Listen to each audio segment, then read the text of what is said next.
ओम अज्ञानतिमिरान्धस्य ज्ञानाञ्जनशलाकया चक्षुरुन्मीलितं येन तस्मै श्रीगुरुवे नमः। नमः ओं विष्णुपादाय कृष्णपृष्ठाय भूतले श्रीमते भक्तिवेदांत स्वामिन इति नामिने। नमस्ते सारस्वते देवी गौरवाणी प्रचारिणे निर्विशेष शून्यवादी पाश्चात्य देश तारिणे। जय श्री कृष्ण चैतन्य प्रभु नित्यानंद श्री अद्वैत गदाधर श्रीवासादि गौर भक्तवृंद। हरे कृष्ण कृष्ण कृष्ण हरे हरे, हरे राम राम राम हरे हरे, हरे कृष्ण कृष्ण कृष्ण हरे हरे, हरे राम राम राम हरे हरे। आज भी श्रीमद् भागवतम के एक और श्लोक को यहाँ डिस्कस करेंगे। इसके तहत हम श्लोक, संधि विच्छेद, किसने कहा, कब कहा, क्यों कहा, कहाँ कहा, अर्थ, गुण विश्लेषण, उदाहरण, निष्कर्ष इत्यादि के मुख्य पॉइंट्स को फटाफट टच करेंगे। इस तरह मात्र अगले कुछ ही मिनटों में ही इस महत्वपूर्ण श्लोक की व्याख्या का फटाफट समापन करेंगे। तो आगे बढ़ते हैं श्लोक से।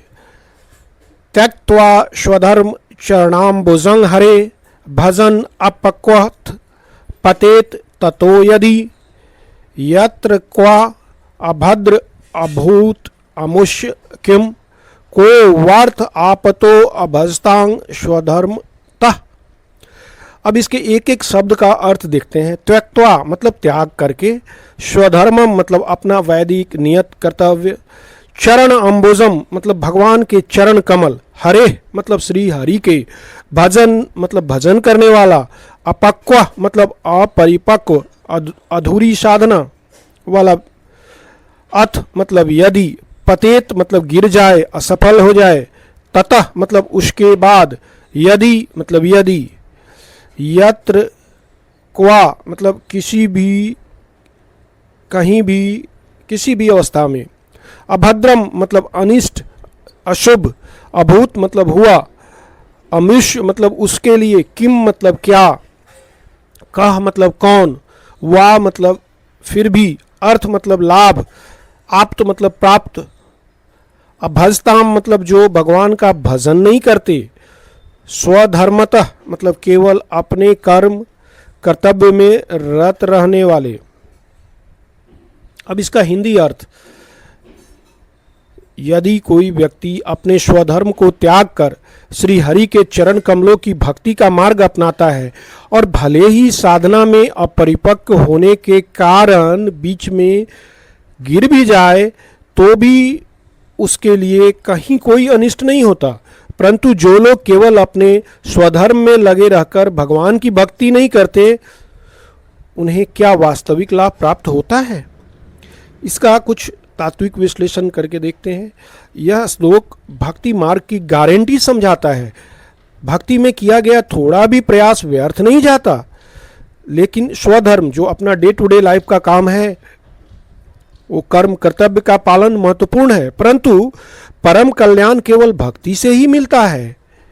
यदि साधव अभी अपरिपक्व है, किसी कारणवश भक्ति करके और छोड़ दिया, बीच में रुक गया, गिर जाता है, तब भी इसका कोई अशुभ परिणाम नहीं है, क्योंकि भक्ति में किया गया कोई भी प्रयास आगामी जन्म तक भी संचित रहता है। इसके विपरीत सांसारिक कर्म, डे टू डे लाइफ जो भी है एक्टिविटीज को पूर्णता से भी करने पर भी परम लाभ नहीं मिलता। जब तक कि जीवन भगवान से जुड़े मार्ग पर न हो तो परम लाभ कभी नहीं मिलेगा। यही सिद्धांत श्रीमद् भगवत गीता में भी दोहराया गया है। नेहा विक्रम नाशो अस्ति, भक्ति में कोई हानि नहीं होती, कोई क्षति नहीं होती। भगवान श्री कृष्ण जी कहते हैं कि भक्ति का शुभ कर्म बीज की तरह है जो कभी व्यर्थ नहीं होते। आज बीज डाला और धीरे धीरे उसका पेड़ बन रहा है। किए गए प्रयास का पुण्य अगले जन्म तक सुरक्षित रहता है। ऐसे व्यक्ति को स्वर्ग या सद्गति मिलती है और फिर वह एक शुभ, धनी और जोगी परिवार में जन्म लेकर वहीं से अपना आध्यात्मिक मार्ग शुरू करता है जहां से उसने छोड़ा था। पिछले जन्म में, जैसे कि इसके श्लोक में बताया गया है। यह श्लोक आध्यात्मिक मार्ग पर लगे रहने के लिए सबसे बड़ा प्रोत्साहन और अभयदान है। अब प्रभुपाद जी के गूढ़ और दार्शनिक विश्लेषण दृष्टि से देखते हैं। यह श्लोक भक्ति के अचूट आश्वासन जो है, इनफैलिएबल गारंटी को प्रदान करता है, जिसे भक्ति योग का एक मूल सिद्धांत माना जाता है। नारद मुनि यहाँ बताते हैं कि भक्ति में किया गया प्रयास कभी व्यर्थ नहीं जाता है। यह एक अक्षय निवेश है। बहुत सारे चीज़ में हम लोग निवेश करते हैं, मतलब म्यूचुअल फंड में, शेयर में, लेकिन अगर इसमें आपने निवेश किया तो यह कभी भी व्यर्थ नहीं जाता है। ये भक्ति की सुरक्षा है जो नारद जी यहाँ बता रहे हैं। श्लोक में है अपक्व पतेत ततो यदि, अपरिपक्व भक्त यदि गिर भी जाए, वो कुछ समय तक भक्ति किया और फिर किसी कारणवश नहीं किया, तो भी श्लोक में दिया है अमुष्य किंग अभद्रम अभूत, तो उससे क्या मंगल हो सकता है। वही जो प्रभुपाद जी बता रहे हैं कि अटूट आश्वासन इनफैलिएबल गारंटी है। इसका अर्थ है कि एक भक्त के संस्कार, भक्ति इंप्रेशंस जो होते हैं वो सुरक्षित रहते हैं और अगले जन्म में उसकी यात्रा वहीं से पुनः आरंभ होती है। स्वधर्म की अपूर्णता पर भी इन्होंने जोर दिया है, बताया है कि अब जातम स्वधर्मतः को वार्थ आपतः। इसका अर्थ ये हुआ कि स्वधर्म पालन करने वालों को क्या लाभ हुआ, जो डे टू डे लाइफ में दिन रात लगे हुए हैं। जो व्यक्ति केवल भौतिक और नैतिक कर्तव्यों को, स्वधर्म का पालन करता है पर भगवान का भजन नहीं करता, कितने भी समझाने पे, कितने भी बोलने पे, वह केवल अस्थायी सुख प्राप्त करता है। उसका लाभ जन्म मृत्यु के चक्र से मुक्ति नहीं दिलाता। इसलिए उसका परम लाभ, जो नेट लाभ जो है, वो जीरो है। भक्ति में विफलता भी कर्म में सफलता से अधिक मूल्यवान है। बहुत मेहनत किया, बहुत पढ़ाई किया, बड़ा ऑफिसर बन गया, बड़ा मैनेजर बन गया, लेकिन वो भक्ति नहीं किया तो उसका नेट रिजल्ट जो है वो जीरो है। अब इस श्लोक का संदर्भ और ऐतिहासिक विवरण देखते हैं। किसने कहा, कब कहा, कहाँ कहा, ये सब जो है हम देखते हैं। यह श्लोक देवर्षि नारद मुनि ने अपने शिष्य वेद व्यास जी से कहा। क्यों कहा? पिछले श्लोक जो है 10, 11, 12 में नारद मुनि जी ने ज्ञान और कर्म की तुलना में भक्ति की श्रेष्ठता स्थापित की थी। इस श्लोक में वह एक भक्त के जीवन की परम सुरक्षा को सिद्ध करते हैं। वह बताते हैं कि यदि कोई व्यक्ति भक्ति में असफल भी हो जाए तो भी उसे उस व्यक्ति की तुलना में अधिक लाभ होता है जिसने भक्ति नहीं की और केवल सांसारिक कर्तव्य का पालन किया। कहाँ कहाँ जगह का विवरण अगर देखें तो ये बद्रिकाश्रम स्थित शाम्याप्रास नामक स्थान पर, जो कि व्यास देव जी का आश्रम था, उसमें कहा। कब कहा? आज से कितने साल पहले कहा? यह कथा लगभग 5000 वर्ष पूर्व कुरुक्षेत्र युद्ध के बाद व्यास देव जी द्वारा वेदों का विभाजन और महाभारत की रचना के बाद कही गई थी। यह श्लोक भक्ति के मार्ग की अटूट सुरक्षा को स्थापित करता है। अब इसको कुछ डे टू डे लाइफ के उदाहरण से भी समझते हैं। मान लीजिए दो व्यक्ति है, एक व्यक्ति का नाम हम ए रखते हैं। वो नौकरी, परिवार, समाज सब कुछ करता है, लेकिन भगवान की भक्ति, स्मरण, नाम जप, ये सबसे कोई संबंध नहीं है। वो जानता है अच्छा है फिर भी नहीं करता है।